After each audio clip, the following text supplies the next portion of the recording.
কিছুদিন আগে বিয়ে সেরেছেন মধুমিতা সরকার। প্রেমিক দেবমাল্য চক্রবর্তীর সঙ্গে চলিত বছরে 23শে জানুয়ারি 7 পাকে ঘুরেছেন তিনি। তাদের বিয়ে ও প্রীতিভোজের নানা ছবি সোশ্যাল মিডিয়ায় যথেষ্ট ভাইরাল হয়েছিল। তবে বিয়ের পর সেভাবে দেখা মেলেনি নায়িকার। কিন্তু এবার বিয়ের পর প্রথমবারের জন্য জনসম্মুখে এলেন তিনি, তাও আবার 49তম কলকাতা আন্তর্জাতিক বইমেলায়। তবে দেবমাল্য নয়, নায়িকার সঙ্গী ছিলেন অন্য একজন। তিনিও কিন্তু টেলিপাড়ার জনপ্রিয় মুখ। আন্দাজ করতে পারছেন তিনি কে? তিনি হলেন ট্রিনা সাহা। বইমেলায় একসঙ্গে দেখা মিলল দুই সুন্দরীর। মিন্ট রঙের একটি চুড়িদারে নো মেকআপ লুকে বইমেলায় হাজির হয়েছেন তিনি। তার হাতে শাঁকা পলা, কপালে ছোট লাল টিপ, সিঁথিতে সিঁদুর, খোলা চুলে বেশ মিষ্টি দেখাচ্ছিল নায়িকাকে। অন্যদিকে কালো রঙের ড্রেসে ধরা দিলেন ট্রিনা। খোলা চুলে তিনিও ধরা দিয়েছেন।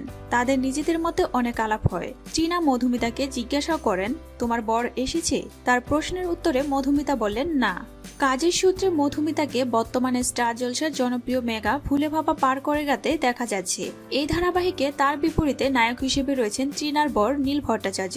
অন্যদিকে ট্রিনাও স্টার জলসার জনপ্রিয় ধারাবাহিক আজকের নায়ক পরশুরামে নায়িকার ভূমিকায় অভিনয় করছেন। এই ভিডিওটি কেমন লাগলো কমেন্টে জানাতে ভুলবেন না।